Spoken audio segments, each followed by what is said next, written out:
Thank you. Go ahead, please. Thank you. I'm actually going to participate a little bit in the wins for the week. I so love that the whole group takes some time to reflect on their week and what's been working well. I do this with my clients all the time and I love it. So I'm going to participate before I even get started. So I call them celebrations, and I am celebrating coming up on Friday. I have my 30th podcast episode recording. I do with a co-host your kick-ass conversations for your kick-ass career. And we're recording our 30th episode on Friday. So that's my win for the week. I love talking to people about careers and how to get reconnected and reinvigorated in the work that we do. And work looks different for all kinds of people, right? And so I work with business leaders, I work with all kinds of managers and individual contributors, and just helping people, like, life is too short to be in a job that, sucks our energy from us. So yeah, that's my passion. So I just wanted to start there. Also, before I get started, I also want to acknowledge that Pivoting Point Career Solutions and myself, Louise Neal, that I'm located here in Winnipeg, and we are on Treaty 1 territory. We're located on the traditional lands of the Anishinaabe, Cree, Dakota, and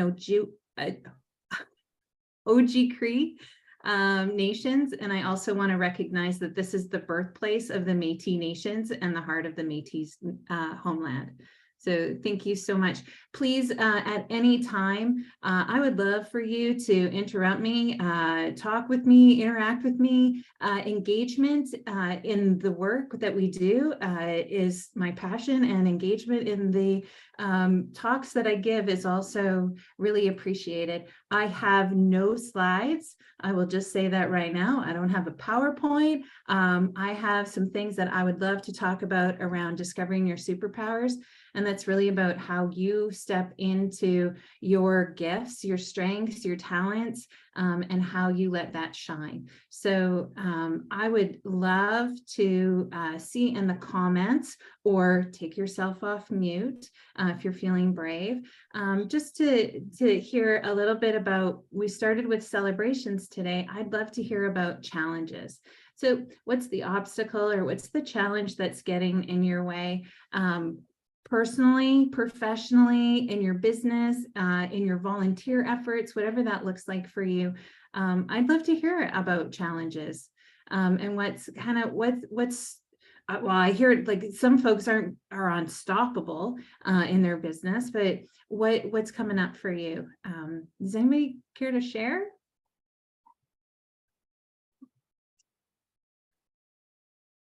I'll share, Louise. Yeah, sure.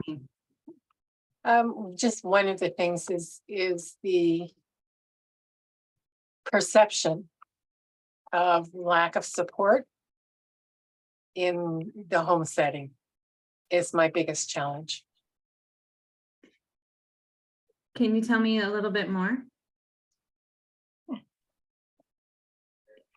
So you're feeling like your own lack of support to support you in your business, support you personally? Well, not really, but it seems to be a ripple effect of, yeah, some relationship issues. So yeah. Oh, so many ripples, right?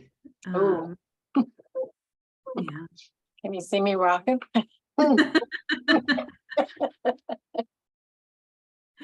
That's a big challenge, is working through that, because it touches the emotional trigger of the 4-year-old girl who's feeling unloved, all alone, and unwanted. Yeah.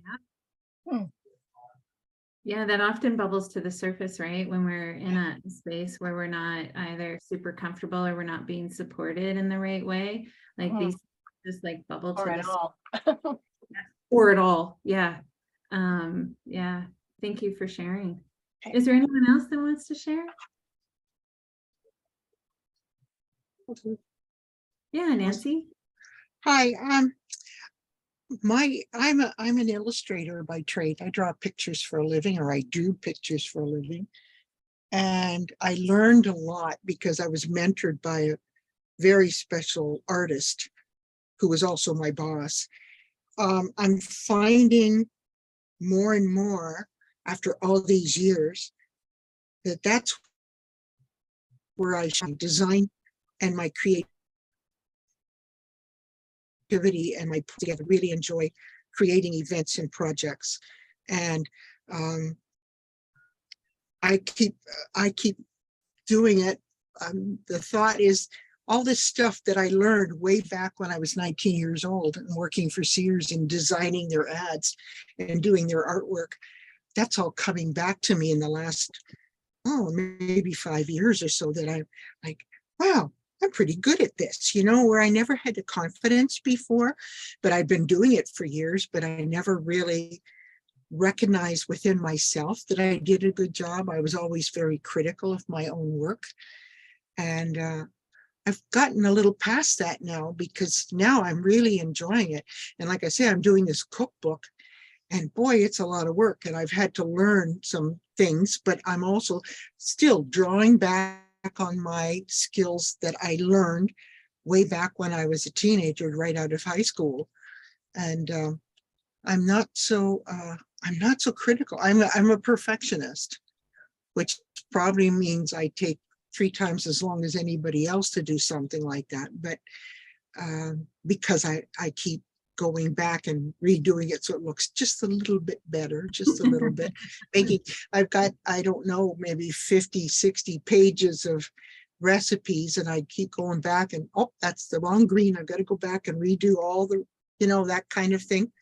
So it's funny to be 74 and I'm finally starting to appreciate my own skills. Oh, I love that. Yeah, right. We get in our own way sometimes and we don't see that part of us that is so unique, right? That's what I talk about superpowers. That's really what I'm talking about, right? Is all of these things that make us unique, and how do we lean into actually recognizing and knowing that it's a superpower. We can play really small sometimes, and when you can find your way through that, we really start to shine. I also love, Nancy, too, this, I coach and I help people like pivot through their careers, right? And we never start over. We never start from the beginning. We're always moving in a direction. And we just bring those things with us. We just never really know. We never start from nothing. We have all of our experience and all of like who we are. We bring that to the table every time we pivot. When we pivot in our careers, when we pivot out of our careers and into volunteer or social impact organizations, we bring all of that experience with us, and not to discount it, not to think like, what's the 20-year-old doing. That's not what this is about. This is about like what value do you bring to the table, and how do you shine, and how do you use that? Yeah, I didn't always realize what I was doing. Like, even with my kids, they were very, very active in the science and engineering fairs all the time, because they're both engineers now. So that's where their interest was. And even though I didn't have the technical skills or understanding of what they were doing, because they were quite advanced,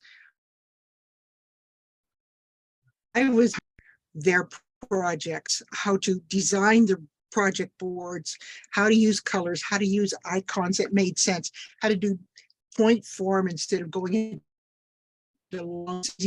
for people to read and comprehend right away. And I never really realized that what I was teaching, I had been taught without really thinking of it. Even, my kids would come to me, do these socks match my shorts? No, that's turquoise and blue. No, you've got to do blue and blue. And without giving a thought, but this day they're very that. So it still lingers in their brain too, about how to do these things. And now they're very, very articulate. So because that was another one of my skills is writing. So we did that. And fortunately, all four of us in our family are very articulate as far as Yeah. When I talk about they get. on Nancy a little bit.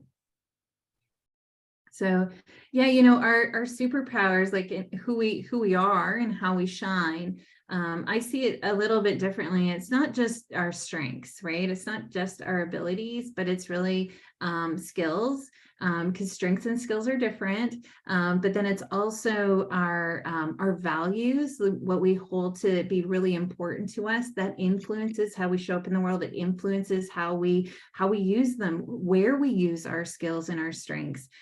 Which I think is so important.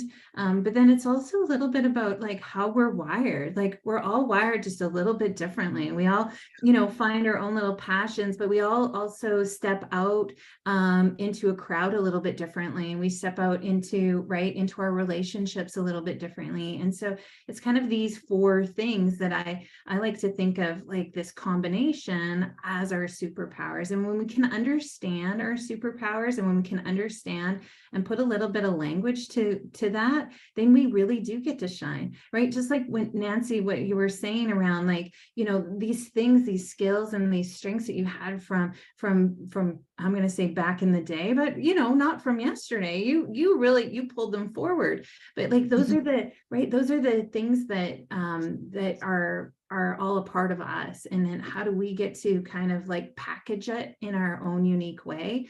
And then really start to talk about it, because we don't talk about ourselves and our superpowers enough. As women, we just don't. And so when we can put some language around what that is, what those feelings are, what we know instinctually, then we can actually start to talk about it, and people actually start to get to see what we're really all about and what amazing things that we can do. So yeah. So when I talk about strengths, like those are the things that you're kind of like naturally inclined to be good at. And I don't mean like you're born with, but like these things are like what comes really, really easy to you, right? And so over years of practice, it's just like this innate ability to do something, right? And so there's so many assessments out there that people are like, you know, what are your strengths? And which I think is great, because it can help put some language around what we're good at. But if we're not really looking at like what that means to us, then we miss a huge opportunity to kind of like start to value our own strengths, because we skip over it. So what I love about the reflection and the, you know, our weekly wins and our celebrations is like, let's not skip over the things that are really important. So let's not skip over our strengths, starting to understand what that can really look like. I think it's really, really important. So, you know, one of the things to take some time, and this is, you know, part of a bigger workshop that I do. So I will be sharing a ton of resources in the chat. I'm also going to share with Jocelyn later so that everyone has them, but taking some time to kind of put pen to paper. I have these cue cards, these recipe cards all over my desk, so that I can jot down some notes and different things like that. But taking some time to think about, do you do that same thing? Yeah, Look at okay. Yeah. Stickies or whatever, right? We got to get, Yeah. and that's the thing, right? We got to get out what's in here. We got to get out and put it onto paper and really look at it. Look at it objectively. Look at it like, what is that strength? What is that really? Because we know we don't have to take assessments to know what we're good at. We don't have to take assessments to know our strengths, right? We know, we hear all the time. What do people come to you for help with, right? That's part of your strengths. They know too. And it's really interesting because we have this such knowledge in our heart and in our gut, right? I call it the hut. And we have such knowledge there that we know we don't need these things, but to take some time to kind of think about, you know, what you're really good at, and where's that flow, right? Where do you lose track of time? What are you doing when that just goes by like that? Then you're in the zone and you're using your strengths. and to think about that. Right? You know what I'm talking about. I Jocelyn, know right? exactly. I was doing those recipes and setting each page up, and it was 10 o'clock, and I thought, all right, I'm going to be in bed by 11 tonight because I've been up way too late. And then the next thing I know, it was 2:30 in the morning, and I'm still working on these recipes. But I still have to go to Jocelyn and Charmaine for a little help, technical help, because I'm not strong in technical stuff. Because I was an illustrator, I do it by hand. I'm the old fashioned type. So for the techie stuff, I still have to rely on other people, and I learn. Some of it I learn, some of it just totally intimidates me, but some of it I do learn. So I'm gradually improving little bits and bits, but thank goodness for other people who have skills and talents that are different from mine. And I'm very appreciative of that.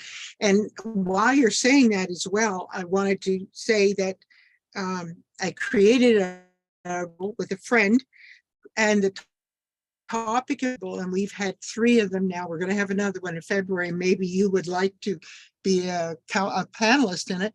And the topic is the value of women in the decision-making process, in the home, in the workplace, in the community, and in leadership. And that's been the topic. And we've had some really amazing discussions. And it's got to do too with what you're saying, because it's meant to get women to stop and think about their own true value, that they don't even recognize that what they do in their own way is very valuable, and valuable not to themselves, but to the world. And so that's part of, it's inclusive what you're talking about as well. Absolutely. I'm going to put in the chat just a few questions, and I'm going to put it in the chat so that it's recorded for prosperity. And you can also download anything that I put in the chat. There's that ability to get that. So some of the questions that can be really helpful to kind of understand your strengths is really looking at this. And I know we don't have time to go through all of this, but I wanted to put that out there to really think about like what you enjoy doing. Where do you lose track of time? Where do you feel energized, right? All of these things really kind of hone in on your strengths. And that's a big part of our superpowers. The other part of our superpowers, I think, is really about our skills. So this is a little bit different. These are like some of like skills are a little bit more tactical, right? Like they're kind of more tangible. You can kind of almost see them or feel them, versus strengths, which are a little more broad or global. And there are skills that there are things that we love to do and we're really good at, and there are things that we are good at and we hate. And just because we're good at them doesn't mean they should end up on a list anywhere, and that we should continue to do them. So those are our burnout skills. Those are the things that we usually default. We do it because it's easy. I've always done it, right? Those things, but it feels like really heavy and it drags you down. And so kind of unpacking what that looks like and concentrating a little bit more on like, what am I good at and I actually enjoy doing, or what do I enjoy doing and I'd love to be better at, right? And so those are some really interesting places and spaces to think about as part of our superpowers. And it's all unique, right? Like everything that I'm talking about here tonight is really unique to everyone. And so I'm going to share. I have so much to share, Jocelyn, you have no idea. So I'm going to share on this Google Doc is actually a little bit of a worksheet around skills inventory. So it helps you kind of unpack what that is. So I don't know if there's a list of maybe 100 things there and room for more for you to add, but it lets you take some time to kind of reflect on the things that you're actually good at and like doing, and the things you're good at and you don't want to do anymore. And to kind of really see what that looks like. When I talk to folks about, developing their leadership and kind of what that looks like in the work that they do, or pivoting their career and finding work that's engaging, this is a big part of it, because we default to like what we've always done. And so getting it out of your head and putting it on paper can really be a helpful way to really kind of unpack what that can look like. So I wanted to share that too. I could talk always, so I'm going to pause for a moment. Outbursts, questions, comments. I find this very exciting. Yeah. That we're always continuously learning without really realizing that we're learning. And I like what you said about bringing things forward from what we've learned in the past, because a lot of the time we don't realize that that's what we're doing. And it's No, we don't. valuable. Yeah. We don't leave it. Like, I like to think of, like, your career, it's a journey, right? And every once in a while you just kind of stop on your journey, and it's like you're on a train platform, and it's like, oh, it's time to hop onto this next train. But I got all these suitcases and I can't even remember what's packed inside.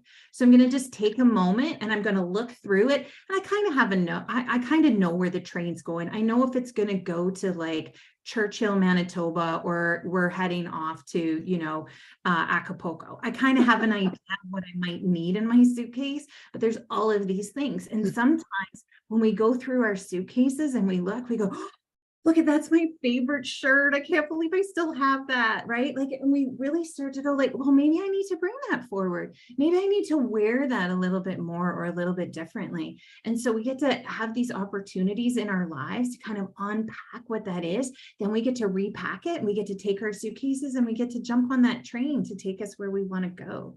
And it's just the pause and the reflection and that ability to like, that's what this is, right? That's what we're doing here tonight, is like, we're like going through all of our suitcases and looking at all of the fun clothes that we used to wear and say, oh my gosh, I can't believe I wore that.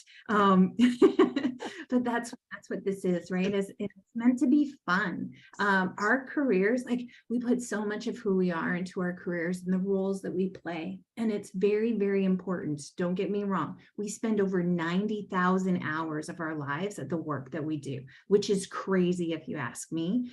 And it's work, right? It is a part of us, but it is not all of us. And so when we take control back over a career pivot or a transition or whatever that looks like, we are taking back a whole bunch of our suitcases and we're owning what we put on, which I think is so important. So values is actually like the three of four components that I see as superpowers, because our values are kind of like the suitcases that we use to carry around all of our luggage, right? All of our belongings. Those are our beliefs and our principles. And we all know we have values, right? We know it, like, vaguely sometimes what our values are, but we often don't take the time to put language to it. And taking the time to say, what are my values? Not what I inherited from my family, right? Or from my culture or from my community, but what are my values and what's important, without judgment, because we can't value everything, right? But we have those important things. And taking the time to say, like, what are my top like 5 or 6 values? What's important to me now?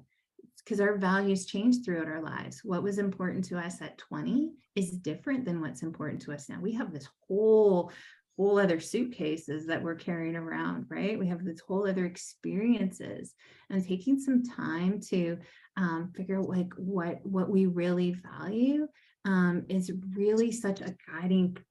It's the guardrails, really, at the end of the day. And when we are in a place in our careers, in our lives, that start to feel heavy, they start to kind of take energy from us, I will guarantee that a value is being bumped up against. And we are like driving a car and we're against these guardrails, and all of a sudden there's sparks flying, and right, it slows us down, it pulls us off course sometimes. We know something's wrong, but if we don't have language, we haven't taken the time to understand what our values are,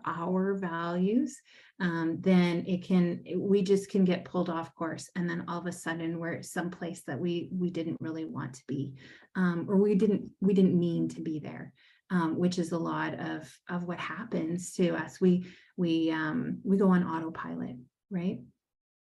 So I'm going to stop there. I have this little fantastic video. I'm just going to put the video link in the comments in the chat. So when you have a moment, check it out. It's just a cute little 5-minute video just to talk about values and to help put some language around what that is. Again, you can do assessments if you like. You can go and say, like, what are my values? And it will take you to an assessment and you answer some questions, but you already know what your values are. Just taking some time to think about your principles, your beliefs, and what's really important will get you there. But I wanted to share it because it's a fantastic video. So I'm going to pause there. Any outbursts, comments, questions? Fantastic. Let's get that going. There we go. So the last kind of piece of our superpowers that I want to touch on is really just understanding more about yourself and how you're wired, right? And this is the combination of the introvert, extrovert. Where do you get your energy, right? From your people, from your community, from curling up on the couch with a good book. It's really understanding all of that. Is kind of just like this fourth dimension to your superpower. Because when you think about, how you operate in the world, are you internally motivated or externally motivated? What are those things? Do you like risk or not so much? Right? It all kind of combines into this beautiful mix of your strengths, your values, your skills, and then how you're wired is about how you put your strengths out into the world, how you live your values, right? And understanding that, you come up with this very unique power that's really about you and how you show up. Nobody is going to have this very unique recipe of all of these things other than you. In fact, I think it's like, when you look at strengths, there's I don't know if anyone has ever done a Clifton Strength Finders. That is this strength assessment at work. Lots of corporations do that. And it's interesting that they go through and they have 25 different strengths. And actually, it's like 1 in 33 million have the same top 5 strengths. And that's just strengths. Like, right, that's not your values, how you show up in the world, what you live with, your skills, your gifts, your talents, all of those things that we talked about. So we really do have this unique piece of who we are, and that we get to gift it to the world in a way that is aligned with what we want. So that's kind of, that's in a nutshell what I love to talk about. It's also, I feel absolutely blessed that I fell into, I don't know if I fell into, I was very intentional to become a career and leadership and life coach.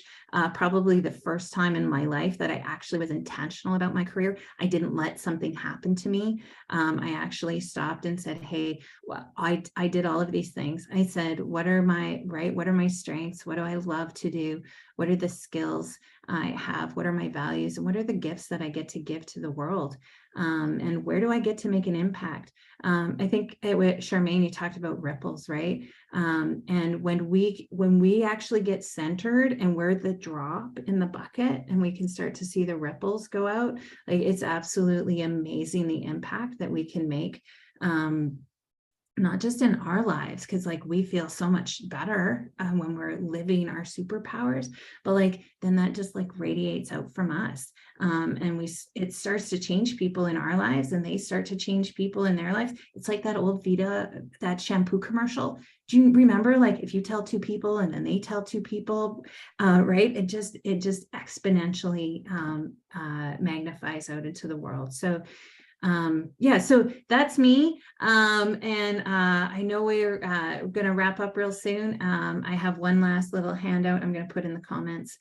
Just kind of summarizes what we talked about and gives you a little bit of information on where you can reach me. I could talk about this all day long. So I want to thank Jocelyn for reaching out and connecting with me. And I'm so sorry I was late today. Okay.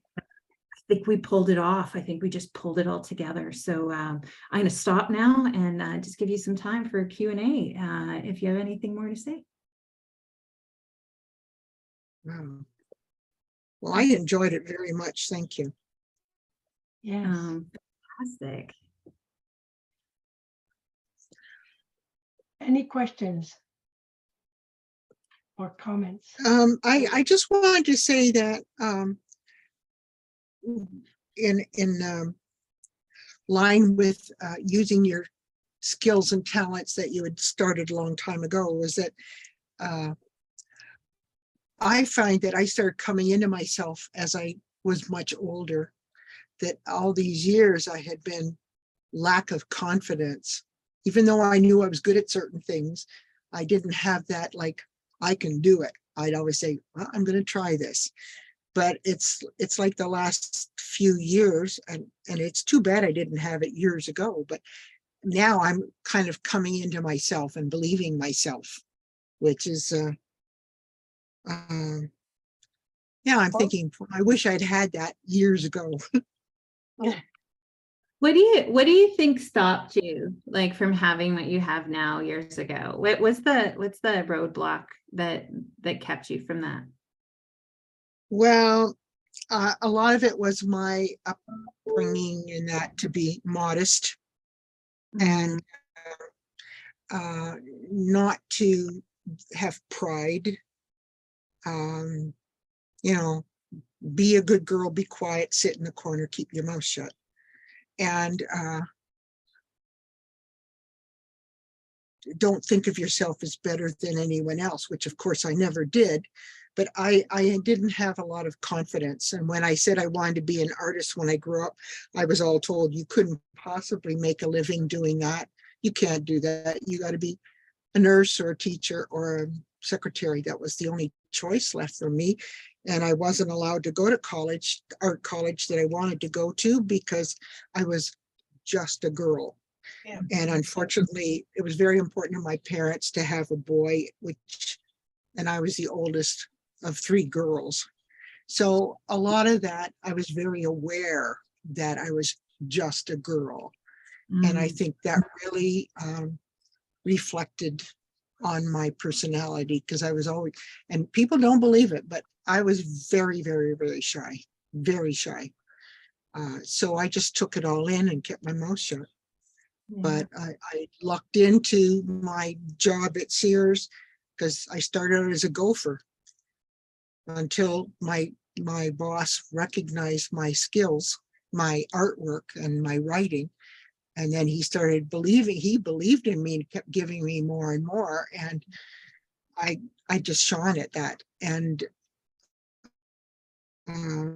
I'll never forget him for that. In fact, every once in a while, and today, I get an email from his oldest son, because this man has been gone for a long time. He was an incredible artist, but he's been gone for a long time. But I reached out to their son when this man's wife finally passed away. And it's funny, every time I get a little email from him, I remember, it just brings back a lot of memories of the sense of satisfaction when I did something that I did really well at Sears. And then I get a nice letter from the head of Toronto advertising manager, because my boss had sent some of my work in, and I've still got those letters that, complimented me on my work. And I thought, wow, that was the head guy of advertising in Toronto, the head office.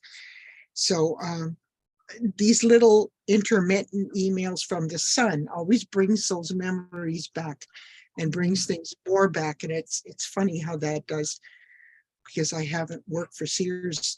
Well, my one son's almost 48. Almost 48. I don't know how that happened, but I left to have him. And but I did freelance for years after, when the kids were bigger. But yeah, I enjoyed that work, and that wasn't work to me. Right. And when you love what you're doing, it's not work. Yeah, for sure. Isn't it interesting how we hang on to the stories, right? So those negative, like those stories that we hear, those stick, and they're deep and they stick. And And then the positive stories, right? The things that you're hearing about who you are, your contribution, somehow they don't have the same weight, right? They're No, lighter. they don't. So many more of those stories or those data points to overcome one or two of these data points over here. And there's a real misalignment. There's a imbalance to that. And to work towards to say like, no, like, look at all of this. Like, I believe confidence is data. This is probably where I come from, but like the more data that we get about like how we show up and that feedback, and you're like, yeah, I just rocked that, or right, like, yeah, look at that email, or I remember doing all of those things. But we need to remember those because we need to overcome those stories that we carry with us. But the more data that we can get, the more time we take to reflect on what's actually happening, then we start to reframe those stories, right? We start to reframe some of those. Yeah, Yeah, it takes so much. absolutely. Yeah. Actually, I like what you just said there, Louise, about reframing those stories, and what a great place to do that, but in a group of women who want to help other women. So we've got to be careful about not getting stuck, the old record players, the needle would get stuck in the same track, and we can get stuck there. That's what I was going to talk about tonight for ruminating, but we get stuck in our old stories and they stop us from looking at the good or making the new stories. So being together in a group like this and starting the group off by looking for the good puts us in the habit of looking for the good, and we'll always find more. Yeah, because it's there, right? It is, it's right there. And when we can just pause for a moment, right, and start to see like what's actually happening, and then we get to reframe. Yeah, it's like a little, I always see it in my mind, it's like this cassette player that has these exact words, because I know exactly when I am not confident or when I'm in a place, I know exactly what those words are. I can hear the voice, right? Oh, yeah. That thing that just plays over and over and over again. And we get to stop that cassette. We get to say, hey, wait a minute, right? That's just not true. What's true is all of this other data that I've collected. And that's how you reframe, right? And that's how you move forward. Yeah. And that's true, but it's not easy, because It's the not. conditioned responses we have inside of us Yeah. are not just what we heard from our parents. They're generational. They go back generations. Yeah. To what kept women small for so long, and why we didn't start standing up for ourselves until the 60s, right? And even I'm also a life coach, and I know this stuff, but I still get swallowed up into the old stuck record sometimes, right? So if we can help each other catch each other when we're stuck in old stories, and remind us what's the new story. Yeah. And that is right. That's the power of this group. That's the power of what you have here, is because you've built a trust and you have this group of people that can call you out and say, I think that's a story. Right. And when we don't have that, and especially, right, like this is my office. I work from home, right? Like I work remotely. And when we don't have that community at work, we need to find places like this where we get to like question and call out each other to say like, no, like let's look at the data, let's look at what's really happening. And so I was just so like, I just had like these little bubbles when you start with your weekly wins here, because like that's really what it's all about, to just pause for a moment and say like, what am I really proud of? What's my win today? It's only Wednesday, and here everyone had such a fantastic win. Imagine Friday at the end of the day, what the week can look like. And so just taking that time to do that is just so valuable and so important. So everyone here, you folks are just doing such a phenomenal job at bringing people together so that we get that trusted environment where we get to do that, and we build confidence, and then we just, like, excuse my French, we just get to kick some ass at what we do, right? And how we make ripples. So yeah. It's funny.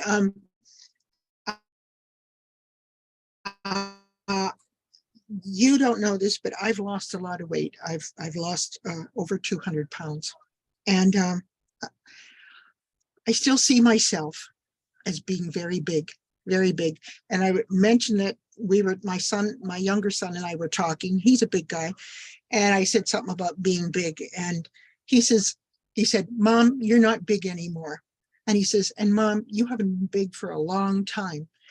And I keep hearing it in his voice in my head, myself in the mirror. I'm thinking, oh boy, we just came back from Quebec, 5 weeks or 5 days in Quebec with some family. And of course they feed you like from sugar pie and tortillas and all this stuff, and they fill your plate, and I'm struggling. And I figured I had to gain 10 pounds by the time I got home. Well, I haven't got on the scales, but I feel like I'm huge because I ate that stuff, right? Because they don't just give you a plate and say, take what you want. They fill your plate for you. Even though I've said, please, I can't eat that much. So I imagine myself having eaten all this stuff, and it's got to be very obvious to everybody. And then I look in the mirror, and every once in a while I hear my son's voice, Mom, you're not big anymore. You haven't been big for a long time. And I'm trying to believe that. So it's part of my healing, I guess, because I've been heavy all my life and bullied all my life because of my weight. So now I'm trying to adjust my thinking to what my eyes are seeing. Right. And his words seem to be helping me if I hear it in his voice. But I still have a long way to go yet. But yeah, how your past can affect you and how you can change the story in your head. It's hard work. It's hard work for me to change that story out of my head.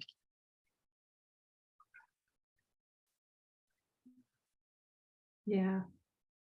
Thanks for sharing that, Nancy. Like it's tough to talk about, right? Because we know, like, right, we know, and yet we don't, right? We know logically, right? Sometimes like what makes sense, and that's here, but then it's like, what's the, like, where's the knowledge from our bodies, right? Or where's the trauma really live, and addressing what that is. Yeah. Yeah. Well, I've really enjoyed this discussion. I thank you so much. I really do. Thank you. It's been such an honor to be here. And I am, it was just an absolute blast to speak with everyone tonight and have some really great conversation, because that's what it's about, right? And I would love, if we have time, Jocelyn, I know we've gone over. We have time? All the time in the world. Oh, okay. So I would love, and it doesn't have to be just about me and what I talked about, but I would love to hear like a golden nugget. So what's something that you're going to take away from tonight into tomorrow morning or into next week? Yeah. I was just enthralled with the fact that it's a combination of our strengths, talents, skills, and values that create the unique me that I am. Thank you. Thank you. You're very welcome. It's definitely important for me to reframe my negative stories. To be grateful for everything that comes my way every day. To relearn ways of being or learn new ways of being that I've never experienced before. But there are a lot of negative stories in my past and in my younger years. And it's very hard for me to actually look at what I've learned from them and let go the rest. So reframing my negative stories, I'm taking that away tonight. Thank you. Yeah, I love that. Anyone else? I guess what I'd like to say would be, as far as reframing your negative stories, yeah, I had a lot of negative stories in my life, especially growing up, but I've decided that give that to someone else is cruel. That I would never want to enforce those negative stories in anybody else. How I don't want to be. To try and help boost people's morale and help them believe in themselves. Because I'm also I'm a certified life coach as well, but and I haven't worked that since I ended up with my, some health issues that I had to go through. But I like to think that I've learned from negative issues to not be that kind of person and not give out negative stories to people, to try and find the good in everything that I will say to people. And sometimes it might sound a little abrupt, but it's to encourage and to teach, but not to put someone down. Yeah, thank you. I am probably the only one here who doesn't really have any negative issues, but from 1971, when I first went into this business, I loved what I did. And I was one of the fortunate few, I think, that had a lot of encouragement. And I'm talking along the way, all the way along the way. I mean, I started in an office for plastic sales office, for 5 years, and then moved on to when I was on the road. And I remember saying to my boss at that time, oh my God, no, I could never do this. And he just said, sure you can, hop to it, but he kept track, he helped me, gave me pointers and so on. And this went on for quite some time until finally, I guess almost 30 years ago, I decided that I'm going to do this on my own. At which time I had some really good friends that had been that route as well, and gave me a lot of support, a lot of encouragement. So I don't really have any bad stories. And I was totally reminded of this today when I spoke to a dear friend in Montreal, working in the same business, but she didn't take the same path I did. She wanted to stay inside. She was just not comfortable. She's a girl from Quebec, really lovely woman. She just retired, actually, and I was just kind of following up to see how she was enjoying her retirement. And we started to reminisce about all these various things that had happened to me all along the way. And she just said, Barbie, you're one of the luckiest people I know. And I said, well, I'd like to say it was a lot of hard work, because back in 1976, when I went out on the road, you couldn't find a woman in industrial sales anywhere on the road. Like I was a bit of an oddball, to say the least. And I can remember my very first customer that I called on, and this was during the time when you could smoke in your office. This poor man did not know what to do. He lit one cigarette after the other. He didn't know where to put his eyes. He was so confused. I was just such a weird thing. And yet it took a while to sort of break into that, because most of the people I call on are males. But it was interesting, and Dominic and I kind of went through all of this today, and we spent an hour on the phone just reminiscing about the route she chose, which she was so very happy to stay in the office, eventually run the office in her particular company, which turned out to be one I'm now repping for. But it was really interesting. But I thought I'm extremely lucky, because I really did not have any unfortunate situations to deal with. I just had a lot of support, from my family, from my husband, from everybody. So it was a little easier, I think, for me to eventually get to the position where I'm in my own business now, and I still love it. I mean, I'm 75 years old, and I do not have the common sense to retire. Excuse me, because I love what I do. So it's, there's different ways of looking at it, but I do consider myself to be very, very lucky. And I loved your talk tonight. It really resonated. It was wonderful. And thank you. Yeah, thank you. It's amazing with the support, right? What can happen. So Yes. yeah. Anne, yeah, I saw your hand. That's okay. I found what you had to say tonight allowed me to put a lot of things into perspective, which I had never really thought of it quite the way you describe things. But it's so true that your past really affects your present more than you think it does. You think I think back to things that I didn't do very well. At least I didn't think I did them very well, but obviously as it turned out, they weren't all that bad. You know, that's what you have to kind of get into your head. And I'm a lot like Barb in the way that I always had somebody to support me. And I always, and I was thinking about this the other day, and I thought, you know, when I went back to school when my youngest child was 2 to get my master's degree, and I didn't say anything to my husband about it. I just quit my job and went. And he didn't care. Like, and he didn't know anything about the money, because from the first day we lived together, he came home with his paycheck and handed it to me. I now realize there was method in his madness, because he didn't have to do it. At the time, it did. I just thought, oh, well, I'm used to doing this, I'll do it.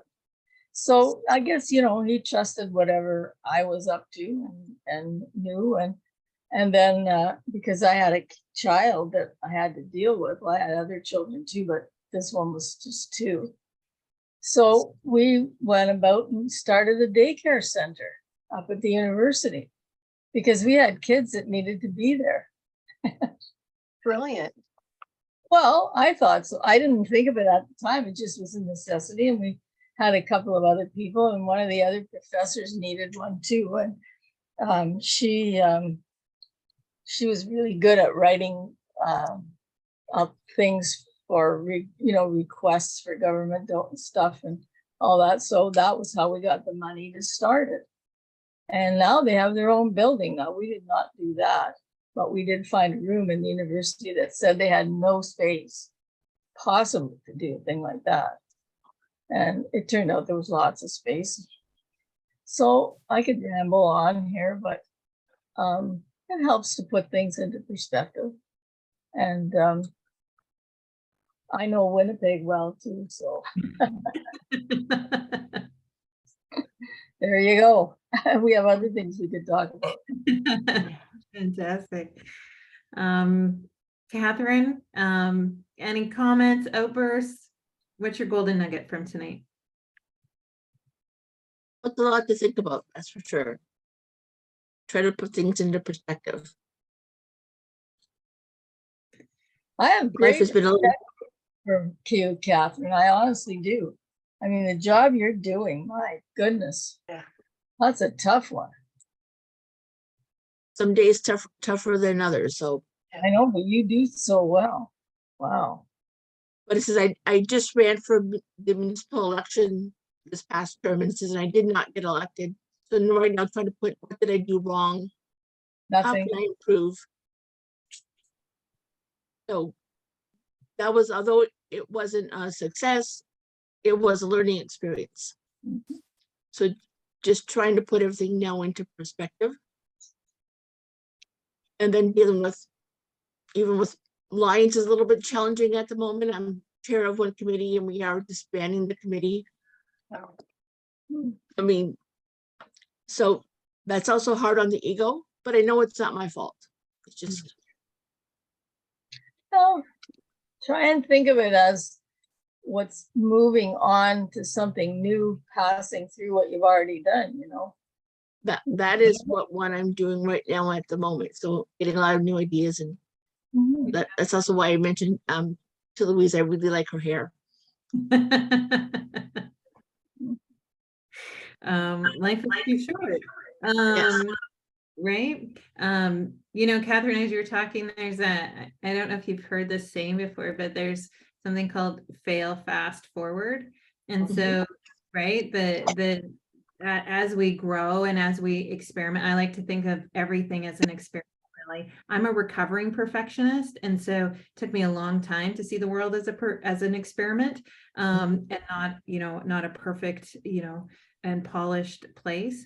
But when we can experiment, we get to learn all kinds of things, not just about what we've done, but how we feel about what we've done. And like, where's that joy and where's that passion? Sometimes we do things and it fails and you're like, thank goodness, like that was just not me. right? And like, I'm really actually kind of relieved that it didn't go through. But these are all like, it's all an experiment. We get to kind of figure out what, not just what worked or what didn't work, but how do we feel about what worked and what didn't work. And then figure out what's next. If we're not experimenting, we're not moving forward. Nope, that's very true. That is my stage at the moment. So Yeah. this has been helpful. Fantastic. I'm going to share my golden nugget. I think Charmaine, it was you that said, right? Like it's not always easy. I believe that usually the way forward is simple, and simple is not easy.